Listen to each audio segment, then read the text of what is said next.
আজ যারা মনে করছেন সবার কাছে ভালো থাকবো, জীবনও আপনি থাকতে পারবেন না। আবু সেহেল মার্কা যারা আছে তারা আপনার পেছনে লাগবেই।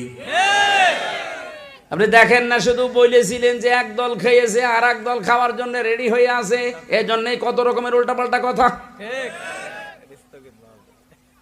না, এই সিদ্ধান্ত নেওয়া যেই করেছেন আপনাদের ঠিক হয়নি।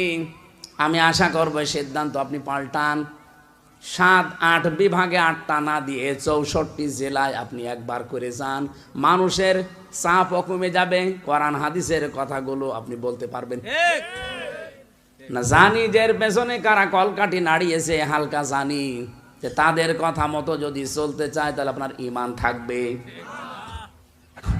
আমি এলেম অর্জন করে আলেম হয়ে বিশাল নাম কামালাম, ভাইরাল হলাম, কিন্তু আমার দ্বারা যদি আল্লাহর দিন কায়েমের কাজ না হয় তে আমারে ভাইরাল হয়ে এলেম অর্জন করে লাভ কি?